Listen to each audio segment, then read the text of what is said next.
నమస్తే. 1983 కర్ణాటక విద్యా చట్టం. ఈ చట్టం ఏంటంటే ఏ స్వచ్ఛంద సంస్థ అయినా, ఒక సిద్ధాంతంతో పనిచేస్తున్న ఏ సంస్థ అయినా సరే స్కూల్స్‌లో, కాలేజెస్‌లో ఆ పిల్లల చదువుకు ఆటంకం లేని సమయాల్లో తమ కార్యక్రమాలు నిర్వహించుకోవచ్చు. వాటి మీద నిషేధం లేదు. అయితే ఆ చట్టంలో మార్పు చేయకుండానే, ఎలాంటి మార్పు లేకుండా ఓ చట్టబద్ధ సంస్థను ఏ కార్యక్రమం చేయొద్దు మీరక్కడ అంటూ నిరోధిస్తుంది కర్ణాటక గవర్నమెంట్. అసలు ఆ హక్కు ప్రభుత్వానికి లేదు. అయితే ఏ పని చేసినా సరే ఆర్ఎస్ఎస్ గురించే, ఆర్ఎస్ఎస్ బ్యాన్ దిశగాని మనం వింటున్నాం కదా, లేఖలు ఇవన్నీ కలకలని రేపుతున్నాయి కదా అక్కడ ప్రభుత్వము, మంత్రులు సాక్షాత్తు. కానీ ఆర్ఎస్ఎస్ ఏ పని చేసినా సరే అన్ని అనుమతులు తీసుకుంటుంది, అనుమతులతోనే చేస్తుంది. అవన్నీ కూడా బహిరంగంగా చట్టబద్ధంగా చేస్తున్న కార్యక్రమాలు అవన్నీ కూడా బహిరంగంగా చేస్తున్న కార్యక్రమాలను తప్పుపట్టడం ఏంటి? చూసుకోండి, వచ్చి పోలీసులు రావచ్చు, అధికార యంత్రాంగం, ఇతర అధికార యంత్రాంగం రావచ్చు.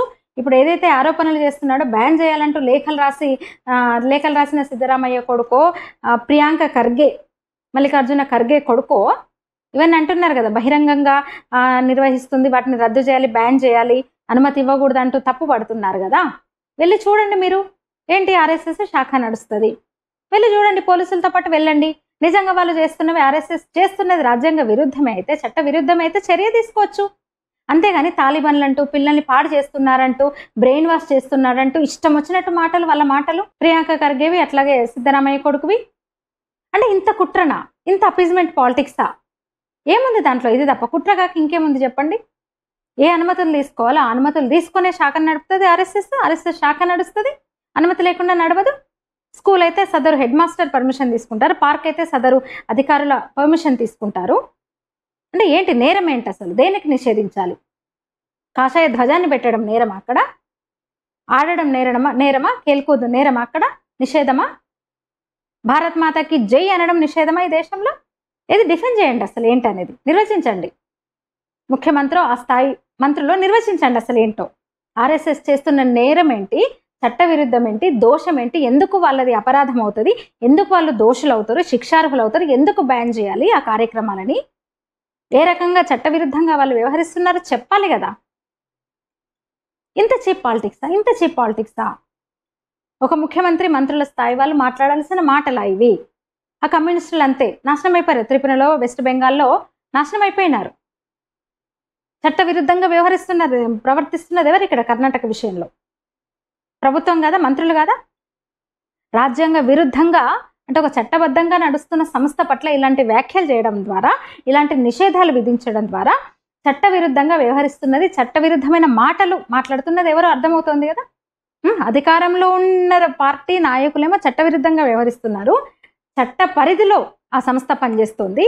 ఎవరు మరి ఇక్కడ శిక్షార్హులు ఎవరు? ఎవరిని నిషేధించాలి, ఎవరిని బ్యాన్ చేయాలి, ఎవరిని తరిమి కొట్టాలి? దేశ ద్రోహం ఎవరిది? అందుకే ప్రజలు శిక్షిస్తున్నారు కదా వీళ్ళని.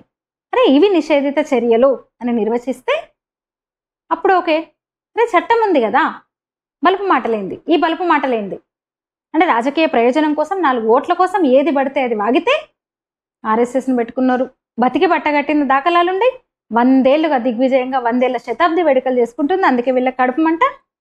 అరే నీ ఇంట్లో వాడే నీ ఉప ముఖ్యమంత్రి కదా, బ్యాన్ చేస్తామని మంత్రులు లెటర్ రాశారు కదా, ఆ ప్రభుత్వంలో ఉన్న వ్యక్తే సాక్షాత్తు ఉప ముఖ్యమంత్రి సంఘ ప్రార్థనను అసెంబ్లీలో వినిపించారు, నమస్తే సదా వత్సలే మాతృభూమి అని.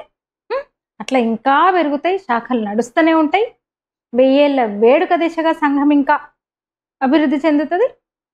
విధి నిషేధాలు లేవు ఎక్కడ కూడా. నిజంగా చట్ట విరుద్ధంగా వ్యవహరిస్తుంది అంటే రండి, వెళ్ళి కూర్చోండి, శాఖకు వెళ్ళండి, డైరెక్ట్గా వెళ్ళి ఒక్కరోజు శాఖ చూస్తే తెలుస్తుంది కదా.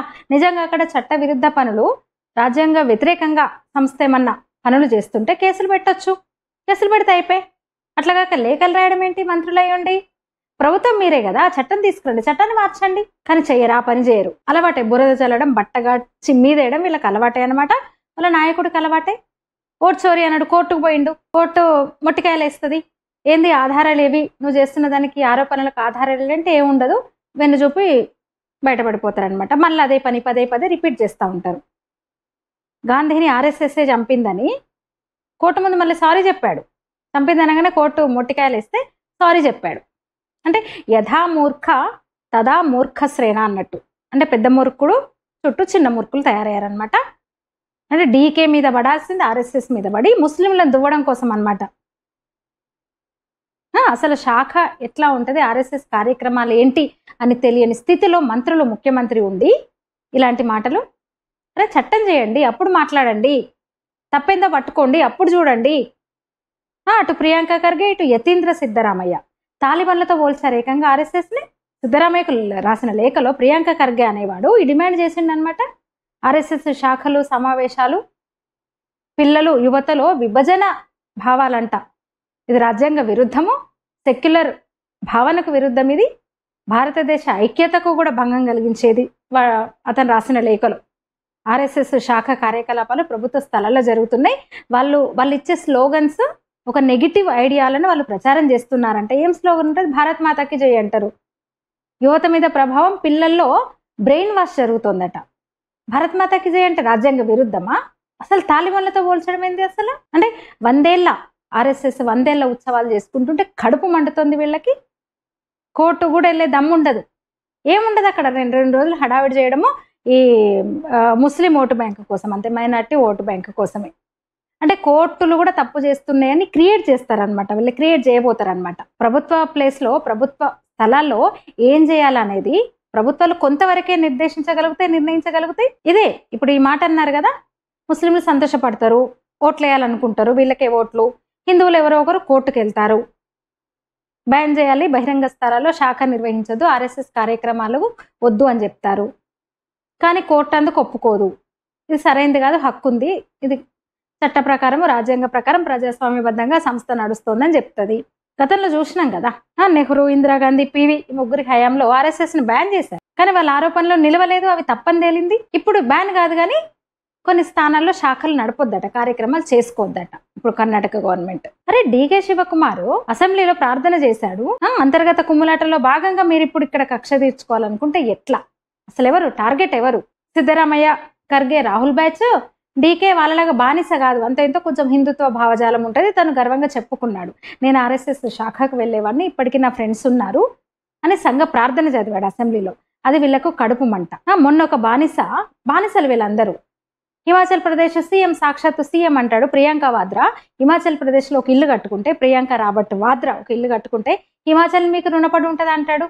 అసలు మరి ఏమనాలి? ఇంత బానిసత్వం ఏంది అసలు? ఒక సీఎం అయ్యుండి హిమాచల్ ప్రదేశ్ లాంటి ఒక హిమాలయ రాష్ట్రంలో ఇల్లు కట్టుకుందంటే ప్రియాంక గాంధీ నువ్వు రుణపడి ఉన్నావనాలి కదా. హిమాచల్ ప్రదేశ్ వాడు రాష్ట్రమే రుణపడి ఉందంట ప్రియాంక వాద్రాకి. ఏమనాలి? ఎంత అహంకారం చూడండి. అహంకారం కూడా కాదు, బానిసత్వం, బానిసగిరి చేస్తున్నారు వాళ్ళందరూ. ఏమంటాం? ఇప్పుడు మోదీ ప్రధానిగా ఉన్నాడు, భారత్కే చెప్తాడు కదా, ఈ భరతమాత సేవలో నేనున్నాను, ఎంతో రుణపడి ఉన్నాను ఈ మాతకి, భారతదేశానికి, దేశానికి రుణపడి ఉన్నాను కదా మోడీ అంటాడు. మనం కూడా అలాగే అనాలి కదా. భారత్కే మోదీ రుణపడి, మనమందరం ఈ దేశానికి రుణపడి ఉంటాం కదా. కాదంట, ప్రియాంక వాద్రాకు హిమాచల్ ప్రదేశ్ రుణపడి ఉందంట. అంత బానిసత్వంలో ఈ డీకే శివకుమార్ లాంటి వాడు అక్కడక్కడ ఉంటే వాళ్ళని అణచివేయాలని చూస్తారు. మన కుంభమేళా వెళ్ళాడు, నేను హిందువునని చెప్తాడు, వాళ్ళేమో యాంటీ హిందూస్, సిద్ధరామయ్య వీళ్ళంతా. అందుకని ఇప్పుడు డీకే శివకుమార్ మీద మంటను ఆర్ఎస్ఎస్ మీద ప్రదర్శిస్తున్నారనమాట. గాంధీ ఫ్యామిలీకి వీళ్ళకి భయము, భయపడతారు, భజన చేస్తారు. డీకే హిందుత్వవాది కనుక టార్గెట్ చేస్తున్నారు. అట్లా అంతర్గత కుమ్ములాటల్లో భాగంగా బాహాటంగా ఒత్తిడి తెచ్చే చర్య ఇది. అది అర్థమవుతుంది కదా ఈజీగా. ఏది పడితే అది మాట్లాడుతూ, వీళ్ళకి అసలు తెలీదు ఆర్ఎస్ఎస్ అంటే ఏంటో తెలీదు. గాంధీని చంపింది ఆర్ఎస్ఎస్ అని సారీ చెప్పాడు, అంత కడుపు మంట. సావర్కర్, గాడ్సేకు వాళ్ళిద్దరికి ఆర్ఎస్ఎస్కు సంబంధం లేదనే విషయం కూడా తెలియదు అనమాట వాళ్ళకి. అట్లా అందరినీ ఒకే ఘటన కడతారు. చెప్పిన కదా, కోర్టుకు పోతే కోర్టులో నిలవదు ఇవి. అందుకని బయట రచ్చ చేయడం, ఇక లేఖలు రాయాల్సిన అవసరం ఏమొచ్చింది ఒక మంత్రి అంటే ముస్లిం ఓట్ల కోసము. అట్లాగే డీకేకు వ్యతిరేకంగా జరుగుతున్న కుట్ర అనిపిస్తోంది. రాహుల్ గాంధీ దగ్గర మార్కులు కొట్టేయడం కోసం ఈ మూర్ఖుల ప్రయత్నము. అంటే ఇప్పుడు మల్లికార్జున ఖర్గే అయిపోయింది, వయసు అయిపోయింది, పని అయిపోయింది. ఇప్పుడు తన భవిష్యత్తు కోసము, రాహుల్ గాంధీ మెప్పు కోసం, గాంధీ నెహ్రూ కుటుంబం మెప్పు కోసం ఇదంతా చేస్తున్నాడు. క్లియర్. దానికి ఆర్ఎస్ఎస్ మీద పడన్న ఇంత చీప్ పాలిటిక్స్ చేయాలా? పినరయ్ విజయన్ కన్నా, మమతా బెనర్జీ కన్నా పోటుగల వీళ్ళు. ములాయం సింగ్ యాదవ్ కూడా అడ్డుకునే ప్రయత్నం చేశాడు ఆర్ఎస్ఎస్ని. అంటే మీరు ఇప్పుడు వీళ్ళు ఆర్ఎస్ఎస్ ఆర్ఎస్ఎస్ మీద పడాలంటే చెంచాగిరి చేయాలి. ఇంకా వాళ్ళు ప్రాంతీయ పార్టీల నాయకులుగా ఆపేది ఎవరు? వాళ్ళని మమతా బెనర్జీనో, విజయన్నో, ములాయం సింగ్ యాదవ్నో. వాళ్ళ వల్లే కాలేదు, మీ వల్ల ఏమవుతుంది? సిద్ధరామయ్య వల్ల ఏమవుతుంది అసలు? అంటే రాహుల్ సంతోషం కోసం, ముస్లిం ఓటు బ్యాంకు కోసం వీళ్ళు చేస్తున్నాయి. పోనీ ముస్లింలకు ఏమైనా చేసిండ్రా వీళ్ళు? మైనార్టీల కంటే అదేముండదు, వాడుకోవడమే. మైనార్టీలను, ముస్లింలను వాడుకోవడం తప్ప ముస్లింలకు చేసింది కూడా ఏముండదు. ఆ పార్టీ ఏమీ లేదు. ఇప్పుడు డీకేని బయటకు పంపే కుట్ర జరుగుతుందా అనేది డౌట్ అనమాట. ఎందుకంటే కొంచెం హిందుత్వవాది కాబట్టి పొమ్మన లేక పొగబెడుతున్నాడా అని. లేకపోతే ఏంది ఇంత చీప్ పాలిటిక్స్, ఇంత ఇది అంటే అదే కుట్ర అనిపిస్తుంది. డీకే మీద కుట్రలో భాగంగానే ఈ పని అనిపిస్తుంది. సంఘ ప్రార్థన కూడా చదివాడు కాబట్టి. నీకు ఇందాక అనుకున్నాం కదా 3 సందర్భాల్లో బ్యాన్ చేశారని. 1948లో మహాత్మా గాంధీ హత్య, నాథురామ్ గాడ్సే ఆర్ఎస్ఎస్ వాది, ఆర్ఎస్ఎస్ఏ గాడ్సేతో హత్య చేయించిందని సంఘను బహిష్కరించారు, బ్యాన్ చేశారు. తర్వాత 1949లో ఎలాంటి ఆధారాలు లేవు, ఆర్ఎస్ఎస్ లేదు, గాంధీ హత్య వెనుక కానీ జూలై 11న బ్యాన్ ఎత్తేసారు, నిషేధాన్ని ఎత్తేసారనమాట. ఇక 1977 మధ్యలో కూడా ఎమర్జెన్సీ సందర్భంగా కూడా ఆర్ఎస్ఎస్ అంటే రాజకీయ వ్యతిరేక అల్లర్లలో ఆర్ఎస్ఎస్ ఆందోళనలో పాల్గొన్నదని బ్యాన్ చేశారు. తర్వాత 1977 మార్చి 23న ఎమర్జెన్సీ ముగింపుతో ఇంకా బ్యాన్ ఎత్తేశారు. అట్లనే 1992లో బాబ్రీ కట్టడం కూల్చివేత, దీనికి కారణం ఆర్ఎస్ఎస్ఏ అని ఆర్ఎస్ఎస్ని బ్యాన్ చేశారు. ఇంకా 1993 జూన్ 4న జస్టిస్ బహ్రీ కమిషన్ ఇది అన్యాయము, బ్యాన్ చేయడం అంటే సంఘను బ్యాన్ చేయడం అన్యాయం అని నివేదిక ఇచ్చింది. దీంతో బ్యాన్ ఎత్తేసారనమాట. మొన్న 2022లో కూడా PFI, popular front of India ban చేశారు కదా. అప్పుడు కూడా అదేమో పూర్తిగా ఒక జిహాదీ శక్తులతో మద్దతుగా ఉగ్రవాదులతో కలిసి ఉగ్ర సంస్థ అది నిజానికి. ఆర్ఎస్ఎస్ని కూడా బ్యాన్ చేయాలని డిమాండ్ వీళ్ళు కొందరు. అసలు ఉగ్రవాద సంస్థలతో ఆర్ఎస్ఎస్ని పోలుస్తూ నిన్న ఇవాళ తాజాగా అతను రాసిన లేఖలో కూడా ఏమంటాడు? తాలిబాన్లతో పోలుస్తున్నారు. ఎంత అన్యాయం చూడండి అసలు. అందువల్ల బుద్ధి లేని సిద్ధరామయ్య నమస్తే సదా వత్సలే మాతృభూమి అంటూ, అంటే అమ్మా మా అందరి పట్ల సదా అంటే ఎల్ల కాలము నిరంతరం ప్రేమతో ఉండు, మేము నీకోసం ప్రాణాలు ఇవ్వడానికైనా సిద్ధమని స్వయం సేవకు ప్రణామం చేస్తూ ప్రమాణం చేస్తాడు. భగవద్ధ్వజానికి ప్రణామం చేస్తూ ప్రమాణం చేస్తాడు, ప్రార్థన చేస్తాడు. ప్రార్థన మీనింగ్ అదే. అంటే ఈ నేల కోసము, ఈ భరత భూమి కోసము, ఈ భూమి కోసం నేను ప్రాణాలు అర్పిస్తాను అంటాడు. అలాంటి స్వయం సేవకు విధిని అడ్డుకోవాలని చూస్తున్నారు కదా. ఎవరిది దేశద్రోహం? బుద్ధుందా సిద్ధరామయ్య నీకు? సంఘ శాఖలో ఏం చెప్తారో తెలుసా? తెలుసుకోకుండా ఇంత విద్వేషం ఏంటి సిద్ధరామయ్య? వస్తాడు, స్వయం సేవకు వస్తాడు, సంఘస్థానికి వస్తాడు, భగవాకు ప్రణామం చేస్తాడు, ప్రమాణం చేస్తాడు దేశమాత కోసం. అలాంటి స్వయం సేవకు మీద, సంఘ కార్యక్రమం మీద ఎందుకంత కడుపుమంట? కాషాయం అంటే ఎందుకంత కడుపుమంట? సూర్యుడు ఉదయిస్తున్నప్పుడు నారింజ రంగులో ఉంటాడు, కాషాయ రంగులో ఉంటాడు, అస్తమయం అప్పుడు కూడా కాషాయ రంగులో ఉంటాడు. బ్యాన్ చేస్తావా మరి? సూర్యాస్తమయాలను కూడా బ్యాన్ చేస్తావా సిద్ధరామయ్య? బుద్ధి లేని సిద్ధరామయ్య. ఈ భూమి కోసం ప్రాణాల్ని సైతం లెక్క చేయకుండా అన్ని విధాలుగా ఒక బాధ్యతగా వ్యవహరిస్తున్న స్వయం సేవకు మీద అంత కుట్ర ఎందుకు? అటువైపు తిరిగి పశ్చిమ దిక్కు తిరిగి ప్రార్థన చేస్తూ ఈ దేశం నా తల్లే కాదు అనుకునేవాడి పట్ల అంత ప్రేమ నీకు? ఈ నేల కోసం, ఈ నేల తల్లి కోసము, ఈ భరతమాత కోసము, ఈ దేశమాత కోసం ప్రాణాలైనా ఇస్తామని చెప్పి ప్రతిజ్ఞ చేసే స్వయం సేవకుడు అంటే అంత ఇదా నీకు? ఏముంటది? ఎల్లప్పుడూ కూడా ఒక ప్రేమమయంగా ఉండి మమ్మల్ని కాపాడే మాతృభూమికి నమస్కారం, నమస్తే సదావత్సలే మాతృభూమి, అంతే కదా. అంటే భారతదేశాన్ని తల్లిగా భావించి ఆమె పట్ల ఒక శాశ్వతమైన గౌరవాన్ని, భక్తిని వ్యక్తం చేసేది అందులో కనిపిస్తుంది, అంతే కదా. ఎందుకంతమంట? ఏముంది దాంట్లో? ఏం చేస్తారు? ఆర్ఎస్ఎస్ కార్యక్రమం శాఖ అంటే ఏం చేస్తారు? మాతృభూమి పట్ల భక్తిని, సేవను, దేశం కోసం త్యాగం చేసే సంకల్పాన్ని సూచించే కార్యక్రమమే కదా అది ప్రార్థన. సంఘ ప్రార్థన ఏముంటది? దేశ సేవలో నిమగ్నమై ఐక్యతను, బలాన్ని పెంపొందించేలా ప్రేరేపించేదే కదా అందులో ఉంటది. నమస్తే సదా వత్సలే మాతృభూమే స్వయం హిందూ భూమే సుఖం వర్ధితోహం మహామంగళే పుణ్య భూమిత్వధర్తి పతద్వేషకాయో నమస్తే నమస్తే.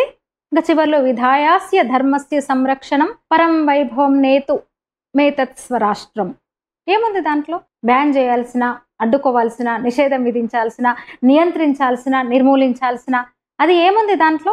సంఘ కార్యక్రమాల్లో, ఆర్ఎస్ఎస్ నైనా కార్యక్రమాలనైనా మాతృభూమిని, మాతృదేశాన్ని ఒక దేవతగా భావించి, తల్లిలా భావించి, స్వయం సేవకుడు తనకు తాను సేవకు నేను అంకితం అయ్యాను తల్లి నీ సేవలో అని ప్రకటించే సందర్భం అది. సేవాభావాన్ని, త్యాగాన్ని సూచించే సందర్భం అది వద్దా? మాతృభూమి పట్ల భక్తి, సేవ వద్దా? సంఘం ద్వారా దేశ సాంస్కృతిక, ఆధ్యాత్మిక, ధార్మిక సమృద్ధికి కృషి చేయాలనే సంకల్పాన్ని తీసుకోవడం వద్దా? వ్యక్తం చేయడం వద్దా? ఐక్యతను, ధర్మాన్ని, దేశ సేవ కోసం ప్రేరేపించే ఆ వాక్యాలు తలుచుకోవద్దా? ప్రార్థనలో ఉండొద్దా? దేశభక్తిని, క్రమశిక్షణను, సామాజిక సేవా భావాన్ని పెంపొందించడం వద్దా? మాతృభూమిని ఒక దైవిక శక్తిగా భావించడం భారతీయ సంప్రదాయంలో ఉంది కదా, ఆ భావన వద్దా? ఏం కావాలి ఇంకా? రెచ్చగొట్టడం కావాలి, కుల రాజకీయాలని, కులాల మధ్య చిచ్చు పెట్టాలి, మతాల మధ్య చిచ్చు పెట్టాలి, ఒక భజన చేయాలి, ఒక బానిసత్వంలో ఉండాలి, ఒక బానిసగా ఉండాలి, ఒక పార్టీకి, ఒక కుటుంబానికి. కానీ ఆర్ఎస్ఎస్ మీద నియంత్రణ ఉండాలి, నిషేధం విధించాలి, ఆర్ఎస్ఎస్ కార్యక్రమాలు చేసుకోవద్దు. బుద్ధుందా సిద్ధరామయ్య? మారు ఇకనైనా. మీరేమంటారు? ఈ వీడియో మీద మీ అభిప్రాయం తెలియజేయండి. లైక్ చేయండి, షేర్ చేయండి, ఛానల్ని సబ్స్క్రైబ్ చేయండి. ధన్యవాదాలు.